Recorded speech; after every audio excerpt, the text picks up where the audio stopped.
ఆయన Delhi వెళ్లారంటే political circles లో ఒకటే చర్చ. సీఎం ఢిల్లీ వెళ్లిన ప్రతిసారి మంత్రివర్గ విస్తరణ కోసమేనన్న టాక్ వినిపించేది. కానీ ఈసారి అందుకు భిన్నంగా ఓ చర్చ జరుగుతోంది. ప్రధాని మోదీని సడన్ గా రేవంత్ ఢిల్లీ వెళ్లి కలవడం ఇప్పుడు తెలంగాణ పాలిటిక్స్ లో కాక రేపుతోంది. రేవంత్ అపాయింట్మెంట్ అడగగానే పీఎం టైం ఇచ్చారా, లేక మోదీనే రేవంత్ ను ఢిల్లీకి పిలిచారా అన్న చర్చ జోరుగా సాగుతోంది. రేవంత్ మోదీ భేటీలో ఏం చర్చించారు? ఆసక్తికరంగా మారిన ప్రధాని మోదీ సీఎం రేవంత్ భేటీ. ప్రధాని మోదీనే సీఎం రేవంత్ ను ఢిల్లీకి పిలిచారా, లేక రేవంత్ అడగ్గానే పీఎం అపాయింట్మెంట్ ఇచ్చారా? CM Revanth Delhi tour Telangana politics లో ఏడాదిగా ఇదొక రెగ్యులర్ ఎపిసోడ్. ఇప్పటికి 35 సార్లకు పైగా హస్తినకు వెళ్లిన సీఎం తెలంగాణకు రూపాయి నిధులు కూడా తేలేదని అపోజిషన్ బీఆర్ఎస్ అటాక్ చేస్తూనే ఉంటుంది. ఇక రేవంత్ ఢిల్లీ వెళుతున్నారంటే చాలు కాంగ్రెస్ పార్టీలో ఒకటే చర్చ. ఈసారి మంత్రివర్గ విస్తరణ పక్కా అని నేతల గుసగుసలు వినిపిస్తుంటాయి. కానీ CM Revanth latest Delhi tour పై అటు కాంగ్రెస్ పార్టీలో ఇటు తెలంగాణ పాలిటిక్స్ లో ఆసక్తికర చర్చ జరుగుతోంది. సాధారణంగా ప్రధానమంత్రిని ఏ రాష్ట్ర సీఎం అయినా అపాయింట్మెంట్ అడిగి ఆయన సమయం ఇస్తే వెళ్లి కలవడం కామన్. బీజేపీ పాలిత రాష్ట్రాల సీఎంలైతే ఏదైనా ముఖ్యమైన అంశం ఉంటే స్వయంగా ప్రధాని ఢిల్లీకి పిలిపించుకుని మాట్లాడుతుంటారు. కానీ తెలంగాణ సీఎం రేవంత్ రెడ్డి విషయంలో ఇందుకు విరుద్ధంగా జరిగిందన్న చర్చ జరుగుతోంది. సీఎం రేవంత్ మంగళవారం ఢిల్లీ వెళ్లి ప్రధాని మోదీతో సమావేశమయ్యారు. రాష్ట్రానికి సంబంధించిన పలు కీలక అంశాలపై మోదీతో డిస్కస్ చేసినట్టు చెబుతున్నారు.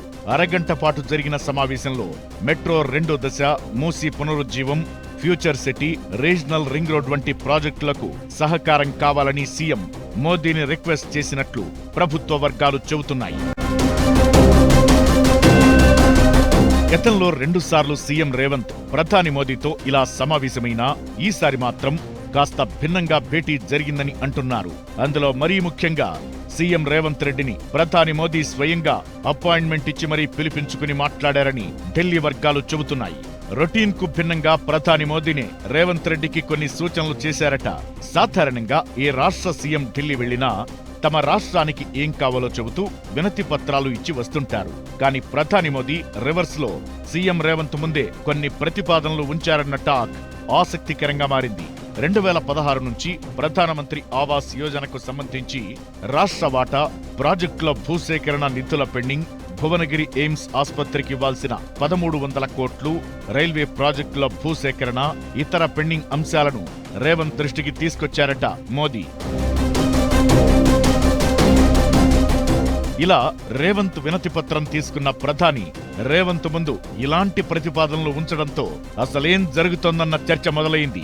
గతంలో బీఆర్ఎస్ ప్రభుత్వ హయాంలో కేంద్రానికి పెండింగ్ లో పడ్డ బకాయిలన్నింటినీ సీఎం రేవంత్ రెడ్డి ముందు పెట్టారట ప్రధాని మోదీ. తెలంగాణకు కేంద్రం ఇస్తున్న నిధులు, సహకారంపై ఇటీవల సీఎం రేవంత్ రెడ్డి ఘాటుగా కామెంట్ చేశారు. రాష్ట్రాన్ని కేంద్రం సరిగా పట్టించుకోవడం లేదంటూ టార్గెట్ చేశారు. తెలంగాణకు కేంద్రమిస్తున్న నిధులు, ఇతర కేటాయింపులపై ప్రజల్లో చర్చ పెట్టే ఆలోచనలో సీఎం ఉన్నారన్న టాక్ కూడా వినిపించింది. సరిగ్గా ఇదే టైంలో సీఎం రేవంత్ రెడ్డికి అపాయింట్మెంట్ ఇచ్చారు ప్రధాని. అయితే ఈ భేటీ వెనుక ఎవరి రాజకీయ ఎత్తుగడలు వాళ్లకున్నాయన్న చర్చ జరుగుతోంది. అరగంట భేటీలో మంత్రి శ్రీధర్ బాబు లేకుండా మోదీ, రేవంత్ రెడ్డి 10 నిమిషాల పాటు ఏకాంతంగా మాట్లాడుకున్నారన్న గుసగుసలు కూడా వినిపిస్తున్నాయి. ఈ రహస్య భేటీ మర్మమేంటో పెరుమాళ్ల కెరుక.